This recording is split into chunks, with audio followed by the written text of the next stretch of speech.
Bismillah, elhamdülillah ve salatu ve selamu ala Resulillah. Ötən verilişimizdə İslamın 5 şərtindən 3-ünü burada sadalamışdıq. Bunlardan birincisi kəlmə-i şəhadəti dillə söyləyərək qəlbən təsdiq eləmək idi. İkincisi namaz qılmaq idi. Üçüncüsü oruç tutmaq idi. Baxın, və qeyd eləmişdik ki, bu ibadətlər, bu əmrlər, bu şərtlər, bu İslamın şərtləri kompakt şəkildədir. Biri digərinə zəmin yaradır. Yəni, kəlmə-i şəhadəti gətirən adam belə deyək, davamında namaz qılmaq istəyir. Namaz qılan bir insan davamında Ramazan gələndə oruç tutur. Digər şərtlər də zəkat ilə həcdir, əziz insanlar. Zəkat nədir? Zəkat bir insanın malının 40'da birini fəqir adama, ehtiyac sahibi olan adama verməsidir. Zəkatın növləri çoxdur. Zəkat ümumiyyətlə təmizləyəndir, malı təmizləyən.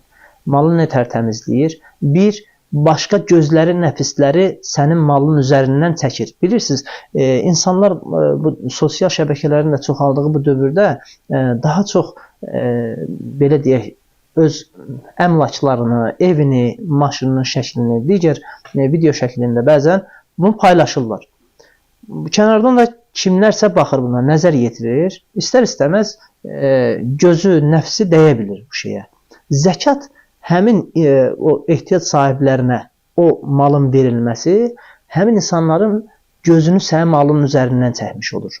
Birincisi, bir səbəblərdən biri də, belə deyək, nəticələrdən biri də budur. İkincisi, malın içərisindəki hansısa bir yoxsulun haqqı qalmış olur. Allah Taala tərəfindən bu təyin olunur ki, sənin malının 40'da biri yoxsulundur. Elə deyilmi? Kiməsə gətirsələr, məsələn, 40 manat pul versələr, desələr ki, onun 39 manatı sənindir, 1 manatı da bir yetim insan var, bir fağır insan var, bir kasıb insan var. O 1 manat onundur. Biz nə qararıq? Qorxarıq, elə deyilmi? Onun pulunu öz pulumuza qatmağa.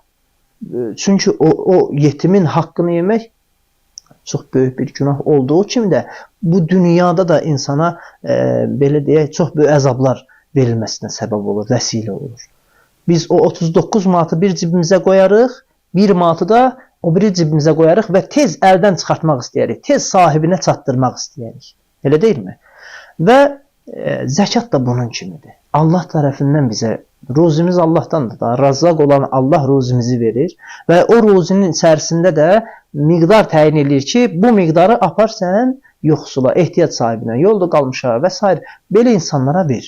Amma sən vermirsənsə, bu sənin üçün, baxın, problem ola bilər. Əlimizi bir qəlbimizin üstünə, bir vicdanımızın üstünə qoyaq, bir imanımız varsa axtarıb tapaq, o imanımızın üstünə əlimizi qoyaq, bir düşünək. Düşün ki, övladınla oturmuşsan üzbəüz, o çörək yiyir. Onunla bir ağlıva gəlsə ki, bu övladımın boğazından keçən tikə hansısa yetimin haqqıdır. Nətər ola bilər? Əlindən almamsan ki, amma yox, Allah deyir ki, mən sənə vermişəm, bunun bir hissəsi o yetimindir. Nə fərqi var ki, yəni? Allah verib sənə və onu da fəqirə, ehtiyac sahibinə verməyi səndən əmr eləyir. Daha çox zəkat ibadəti Ramazan ayında yerinə yetirilərsə daha gözəl olar. Çünki Ramazanda bilirsiniz, insanlar oruç tuturlar. Normal, standart günlərdə, Ramazan xaricindəki günlərdə yeməsi, içməsi, nə bilim, digər qidaları təmin eləməsi problem ola bilər. Əlbəttə ki, Ramazan xaricində də eləmək lazımdır. Amma Ramazanda bilirsən ki, adam oruç tutur, sahur eləyir, səhər tezdən durur, o başlanlığa deyirlər el arasında, yemək üçün bəlkə də evində heç bir şey yoxdur. Və yaxud da axşam. Düşünün ki, sahurdan iftara qədər adam heç bir şey yeməyib və axşam iftarını açmağa da bir şey yoxdur. Və digər bir şey, Ramazan ayında insanlar bir-birinə, əlbəttə ki, yardım kampaniyaları olur. İnsanlar bir paketin içərisində ərzaqlar yığırlar. Daha çox həmin insanın istifadə eləmədiyi şeylər yığırlar. Məsələn, ən çox makaron qoyulur, düyü qoyulur və digər şeylər qoyulur. Bəzi insanlar deyirlər ki, mən aparıb ona pul versəm, korobkanın yerinə pul versəm, o pulu gedəcək lazımsız yerə xərcləyəcək. Elə deyilmi? Elə deyirlər. Və onda Allah da sənə verməsin. Sən pulun hamısını lazımlı yerə mi xərcləyirsən? Baxın, biz özümüz nə qədər əli açıq olarıqsa, nə qədər Allahın bizə verdiyi nemətlərdən ikram eləyə biləriksə, insanlara verə biləriksə, insanların köməyinə çata biləriksə, Allah da o qədər bizim köməyimizə çatacaq. Baxın, biz istəyirik ki, Allah-u Teala bizə hər şeyi versin, amma Allahın verdiyindən biz cimrilik eləyirik, xəstlik eləyirik, əli yumulu oluruq. Ayətdə amma Allah Teala əlbəttə ki, bunu buyurur ki, çox əli açıqda olma, çox əli açıqda olma. Əlin çox qapalı da olmasın, yoxsa qınanarsan. Bax, bu orta həddini tutmaq lazımdır Allahın iznindən. Və Ramazanın sonlarına doğru fitr sədəqəsi deyilən bir sədəqə də var. Bunu insanların çoxsu gözləyirlər. Bayram namazına gedəndə, daha çox biz yaşadığımız yerlərdə, bayram namazına gedəndə oradan o sədəqəni ehtiyac sahibinə, düşündüyü, ağlında düşündüyü insana verir, sonra oradan namaza gedir. Onu biraz əvvəldən versən, bilirsən ki, Ramazan bayramında insanlar bir-birlərinin evlərini ziyarət edirlər, qonaq gəlir. Sən onu əvvəldən versən, o adam da süfrəsinin üstünə qonağı gələndə onun qabağına qoya biləcək bir şeyləri olar. Din həssasiyyətdir, əziz qardaşlarımız. Din insanları düşünməkdir.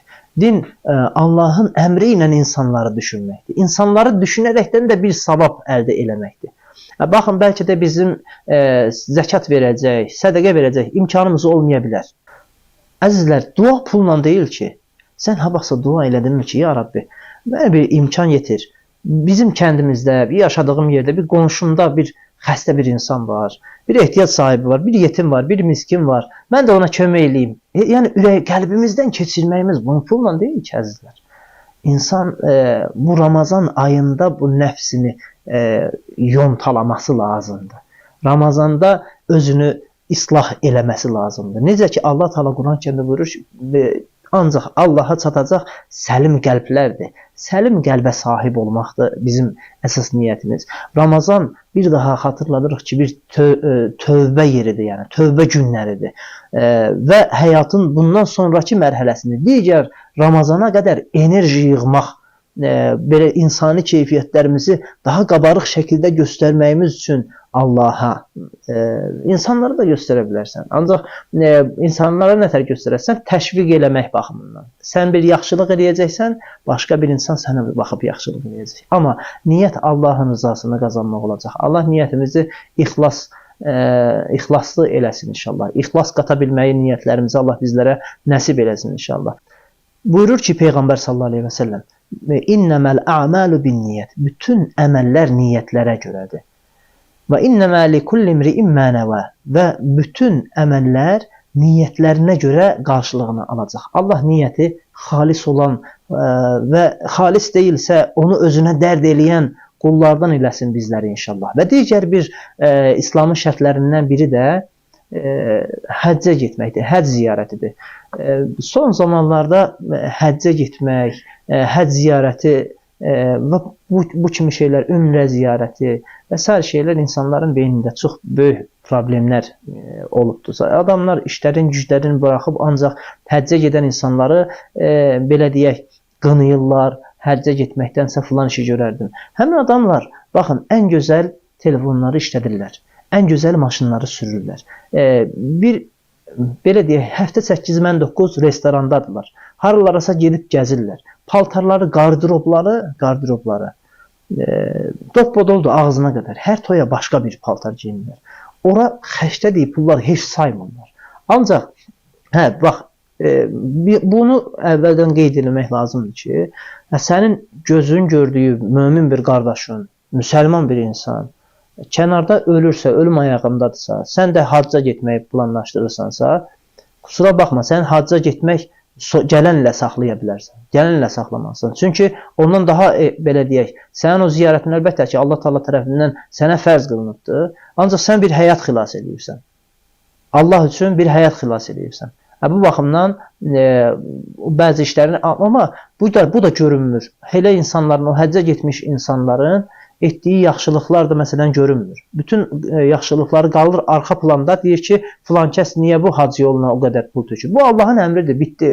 Yəni, niyə görə sualının cavabı? Allah mənə əmr buyurubdur. Deyir ki, bu qədər malım varsa, ailəvin də ehtiyaclarını təmin eləmisənsə və çıxıb getməlisən həccə. Sənin üzərində Allah Teala tərəfindən fərz buyurulur. Allah Teala, ya baxın, bundan əvvəl də qeyd elədiyimiz nə idi? Zəkat idi. Birinci həcci, sonra zəkatı demədik ki. Zəkatı dedik, insanlara kömək eləmək. Malın 1/40 adam zəkatını verir. Sən o zəkatını verəndən sonra adama heç bir şey deyə bilməsən. Öz istəyidir, yəni. Allahın əmridir əlbəttə ki. Öz istəyinə adam çıxır gedir həccə. Bunu çox qabarıq şəkildə gətirməmək lazımdır, əziz qardaşlarımız. Allah Teala Peyğəmbərimizin ayaq basdığı torpaqlara getməyi hər birimizə nəsib eləsin inşallah. Allah Teala Kəbə Beytullahı ziyarət eləməyi bizlərə nəsib eləsin inşallah. Və bu Ramazandan xeyirli şəkildə dərslər çıxara bilmək. Ramazan bir məktəbdir.